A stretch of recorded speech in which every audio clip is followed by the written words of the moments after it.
"Is this your husband's signature?" the banker asked. I said yes before I looked at the date.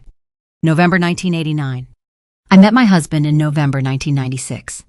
I told her the card had to be wrong. She checked it again. "Your mother was the only owner. You and your husband were both authorized to withdraw from the account. His authority began in November of 1989.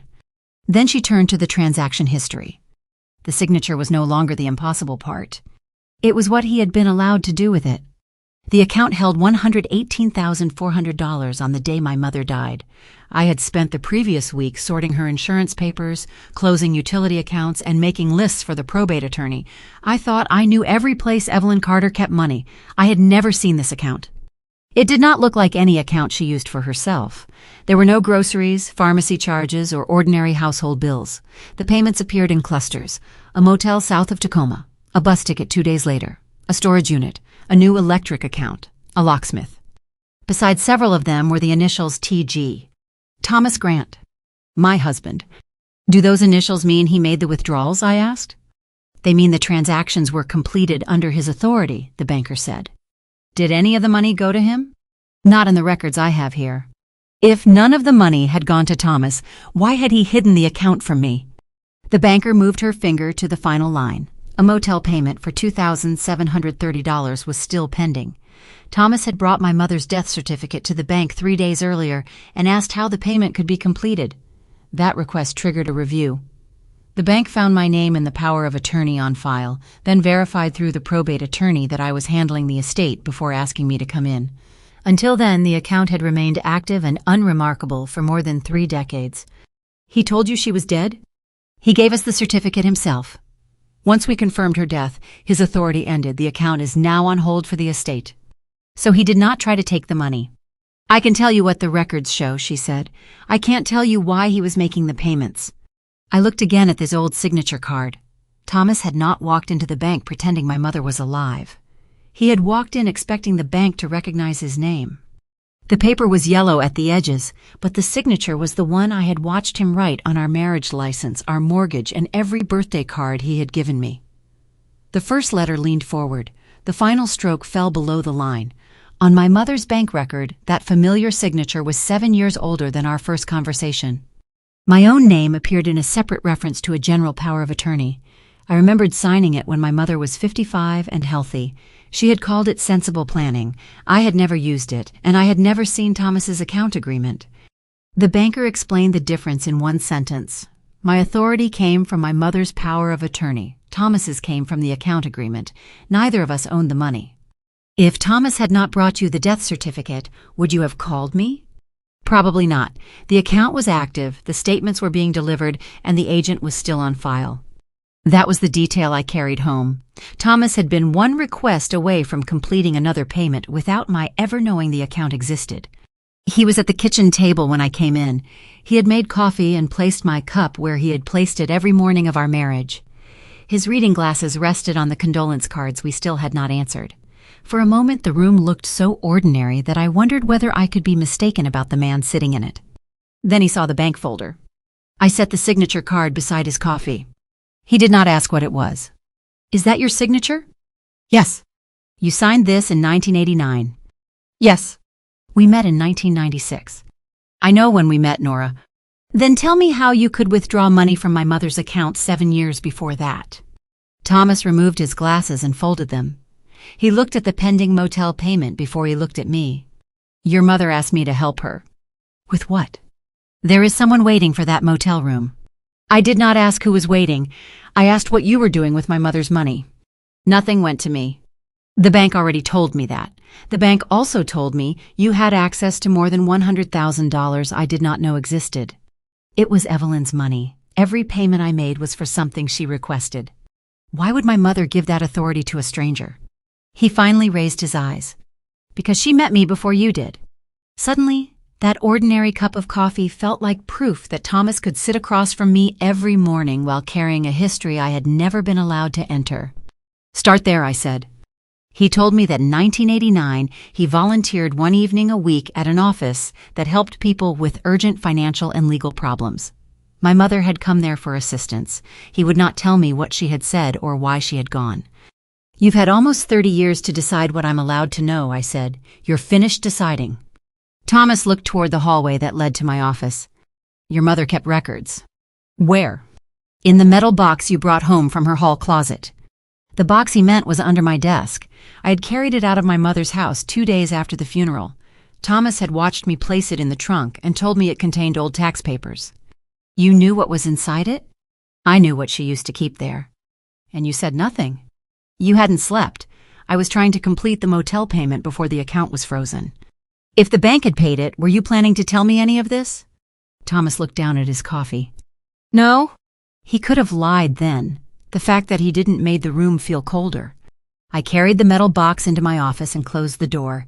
Thomas remained at the kitchen table. I didn't need the door to keep him out, but I needed to be the person who chose whether it stayed open. The smallest key on my mother's ring fit the lock. Tax returns and pension statements filled the top of the box. Beneath them lay a bundle of canceled checks and a narrow blue ledger. The first page carried a date from November 1989. My mother's handwriting was smaller then, sharp and level across the paper. She had not written a name. She had written a letter, a number, and 4 short entries. Motel, 3 nights. Bus north. Lock replacement. Electric deposit. At the bottom of the page, she had underlined 4 words twice. Home, new key, safe. I touched the last word with 1 finger. It was the first time the transaction history felt like someone moving through a real door instead of money moving through an account. The next pages used different letters and different numbers. Another motel, another bus ticket, a storage unit, a deposit on an apartment. Some entries had the word returned beside them months later. No page listed a full name. Near the back were recent vendor receipts. Thomas's initials appeared beside several of them, but none of the payments led to him. The money went to businesses that provided rooms, transportation, locks, and utilities. The theft I had imagined at the bank began to disappear. In its place was something harder to name. At the bottom of an old motel receipt was a faded stamp. HLLRC. The same letters appeared beside the client number on the first page of the ledger. I searched the tax papers and found a letter from the Harbor Lantern Legal Resource Center. It confirmed that Evelyn Carter had changed her mailing address in 1990. A handwritten note named the nonprofit that had later taken custody of the center's remaining records. When I returned to the kitchen, Thomas was still sitting where I had left him. You volunteered at the Harbor Lantern Legal Resource Center. Yes. My mother had a client number there. Yes. You saw me carry that ledger into this house and still expected me not to open it. I expected you to open it eventually. But you wanted the motel payment completed first. Yes. Why? Because the person waiting for it has less time than we do. The answer made every question feel like time I was taking from someone in danger. I picked up the blue ledger and left the room before he could decide what else I needed to hear. The nonprofit named in my mother's note wouldn't discuss another person's case, and I didn't ask them to. After I sent proof that I represented my mother's estate, a records coordinator told me there was 1 administrative envelope belonging to Evelyn. I drove to Tacoma alone. The coordinator placed the envelope on a small table and remained across from me while I opened it. The first sheet was an intake summary. Most of the page contained dates and internal codes.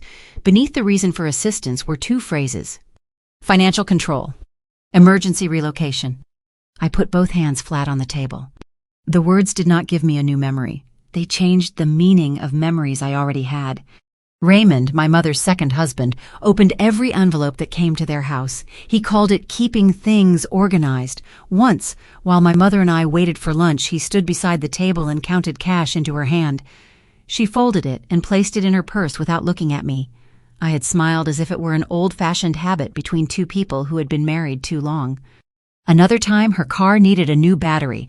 She waited 2 days for Raymond to give her the checkbook. I told her she should keep a credit card in her own wallet. She changed the subject. I had seen the control. I had simply accepted the name Raymond gave it. The next page in the envelope was a preparation checklist. It listed a post office box, replacement identification, a motel reservation, a bank appointment, and a new mailing address.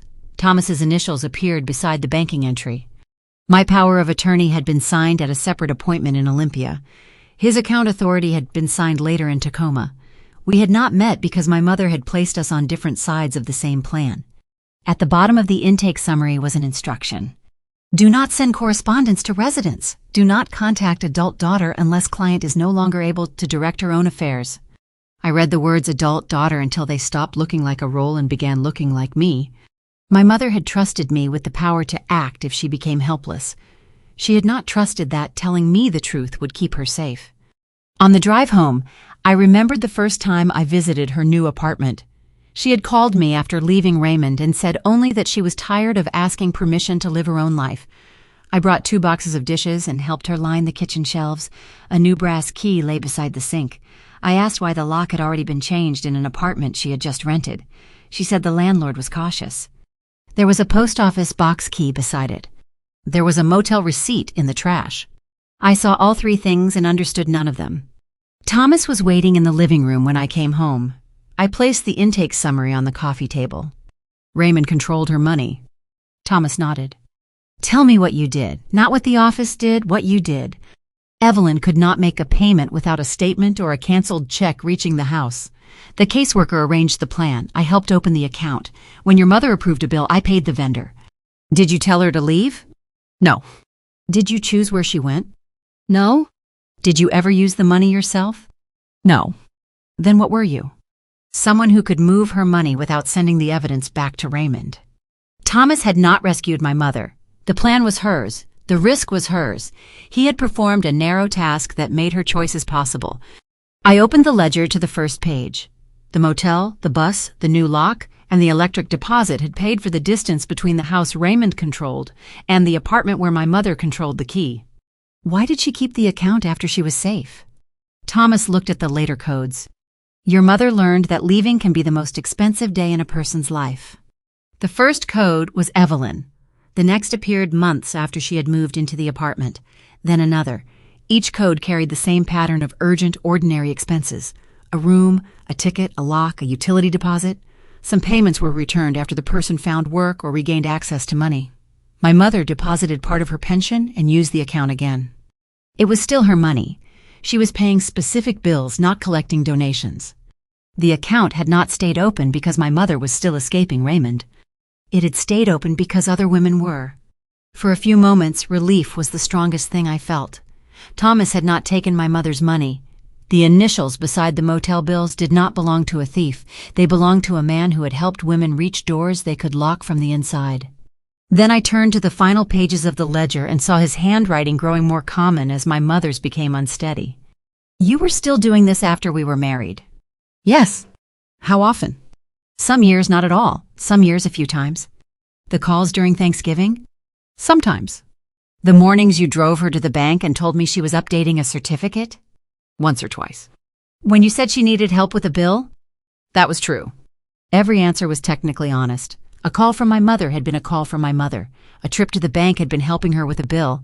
Thomas had learned how to tell me facts that prevented me from asking the right question. I turned to the most recent entries. My mother had written some of them. Thomas had written the rest. Was she still directing every payment? Yes. The pending motel bill? She approved it 2 days before she died. Can you prove that without telling me who the woman is? I have Evelyn's note about the amount. I don't have the woman's name on it. Thomas showed me a folded page in my mother's handwriting. It listed the motel, the amount, and the same code from the ledger. I understood why my mother had avoided names. A ledger that could verify every story could also become a map leading back to every person she had tried to protect. But a code could not prove that each payment had been authorized. It could only ask me to trust the 2 people who had kept the account from me. There was one question left from 1996. When did you realize who I was? Thomas looked toward the blue ledger as if the answer might still belong to it. At the literacy fundraiser. I could see the room again. Long tables covered with donated books, paper place cards beside coffee cups. I had arrived late and found Thomas holding the novel I had planned to buy. He offered it to me, then read my name from the card in front of my chair. Nora Carter, he had said. There had been a pause before he handed me the book. I remembered it because I thought he was trying to find a reason to keep talking. Later, I told him my mother had made me volunteer. Evelyn Carter believed every adult should spend 1 evening a month doing something no one paid them for. Thomas had asked Evelyn Carter from Tacoma. At the time, the question sounded like surprise at a small world. Now I heard recognition inside it. You knew that night? I knew after you said her name. Did you consider walking away from me? Yes. Did you consider telling me? Yes. Which lasted longer? He lowered his eyes. Walking away. The answer was so quiet that I almost missed its cruelty.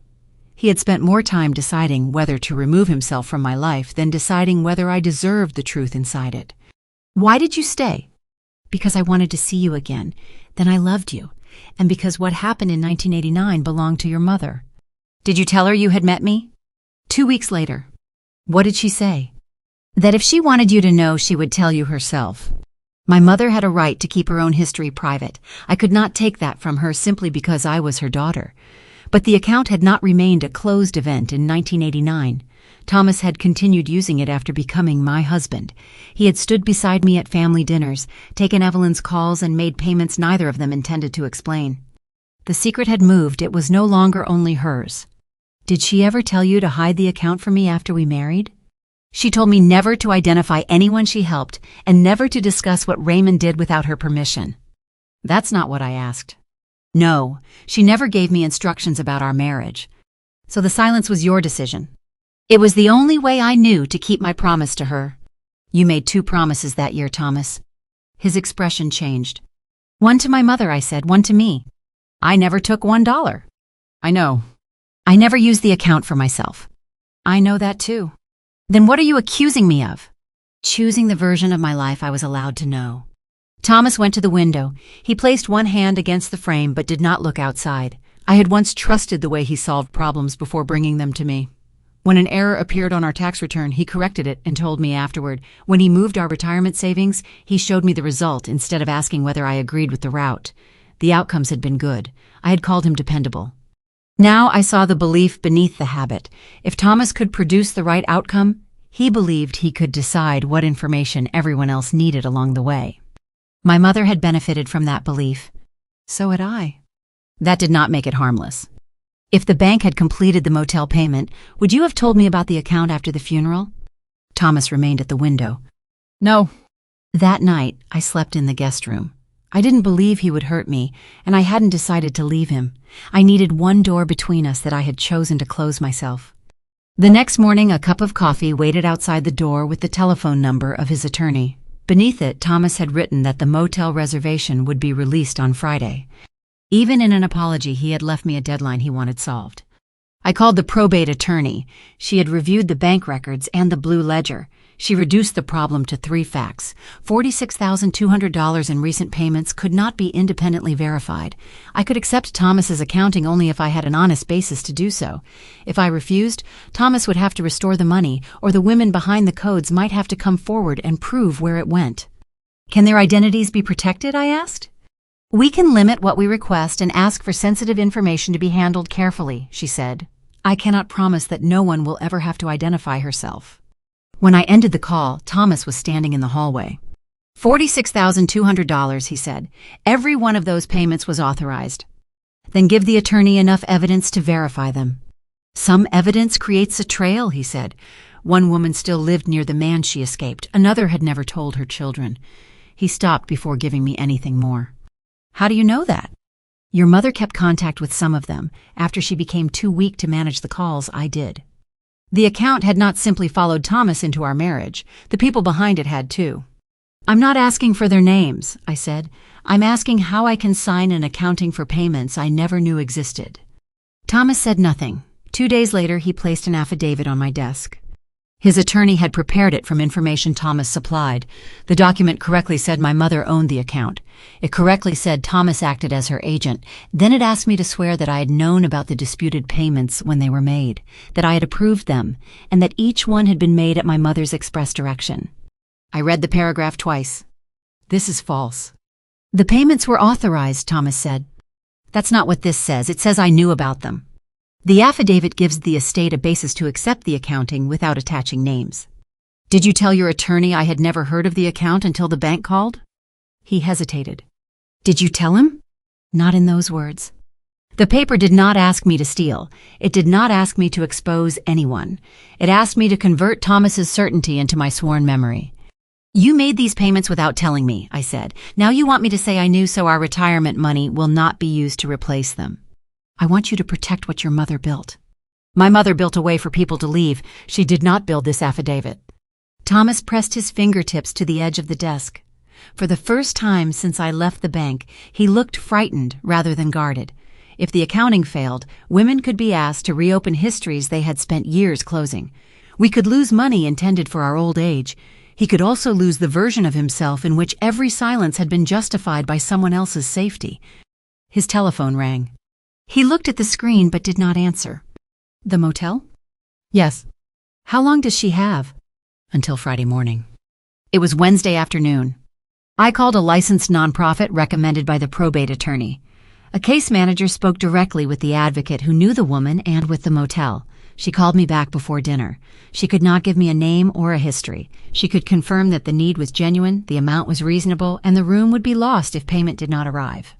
I paid $2,000 to $730 from my personal savings. No estate money moved. Thomas didn't use expired authority. The woman didn't have to describe the worst part of her life to me before she was allowed to close a motel door. When I told Thomas, relief crossed his face before anything else. Thank you. I did not do it for you. I know. Do you? His eyes moved to the affidavit. The pen lay beside it. I sat at the desk and picked it up. Thomas did not speak. My signature could protect the women behind the codes. It could preserve the account my mother had built. It could leave our retirement savings untouched. It could also turn 3 decades of being excluded into a sworn statement that I had known all along. I lowered the pen to the signature line. Then I wrote one sentence across it. I cannot truthfully make this statement. I dated the page and slid it back to Thomas. You understand what this may cost us, he said. Yes. And you are willing to risk them being identified? No. I am willing to spend our money to avoid making them prove themselves. I am not willing to spend my name on a lie. Your mother would have signed it. My mother could truthfully say she authorized the payments. I can't. There was nothing Thomas could say to make intention erase that difference. The following week, he completed his own accounting and gave the attorney every receipt and note he possessed. He could have forced the estate to challenge him. He could have asked the women behind the codes to confirm his story. Instead, he agreed to restore the disputed amount. The transfer required both of us. We sat side by side at the same desk where the affidavit had been. Thomas entered $46,200 on the retirement account screen. The money came from the part of our savings I had always treated as untouchable. It wasn't for a vacation or a renovation. It was the cushion I believed would let one of us choose care someday without becoming dependent on the other. Thomas placed his hand on the mouse but did not click. I'm sorry, he said. For the money? For making you bear the cost of something I never told you about. I believed he meant it. That did not restore the years in which he had made that decision. He approved the transfer first. The screen then asked for my confirmation. This time the money did not move until I understood why, what it would cost, and who had chosen it. I clicked confirm. The balance dropped below the line I had privately considered safe. Neither of us looked away. After that, Thomas stopped managing our finances alone. I opened a checking account in my own name. Large transfers from our joint savings required both approvals. The estate papers went into a cabinet in my office. He didn't resist those changes, and I didn't call them punishment. They were the conditions I needed if my consent was ever going to mean anything again. We did not divorce. We did not return to the marriage we had before the bank called. Trust began returning only when information arrived before I had to ask for it. When probate was over, I gave the money I inherited from my mother's account to a licensed nonprofit. It had case managers, documented referrals, and financial oversight. The help could continue without asking one person to carry every secret alone. One evening, I found Thomas at the kitchen table. 2 cups of coffee sat between us. The signature card lay beside my cup. Do you still think I'm a good man? He asked. Once, that question would have decided everything. If Thomas was good, then maybe I was supposed to forgive the secrecy. If he was bad, then every motel room became part of a deception. The signature card had taught me that both answers were too easy. That's not the first question I need to answer, I said. What is? Whether a good man gets to control the truth because he believes he will use it well. Thomas looked at his name on the old paper. I asked why he had taken the death certificate to the bank when he knew the request could expose everything. Because the motel payment mattered more than the secret. It was the best answer he had given me. It wasn't enough to undo what the answer had revealed. The signature did not prove that my husband was a thief. It proved that he had helped my mother reclaim the right to decide what happened to her money and her life. It also proved that he had spent years deciding what I was allowed to know about mine. The money did good. The secrecy did damage. The same man was responsible for both. So I protected the women, I protected the work, I protected the truth as far as I could. I simply stopped protecting the lie. If you had been sitting in front of that affidavit, would you have signed it to protect the women, or refused because the statement was not yours to make? Tell me where you draw the line between protecting someone's secret and controlling another person's truth. If this story stayed with you, leave a like and subscribe for more stories about the choices that reveal who people really are, and share it with the person whose answer you would most want to hear.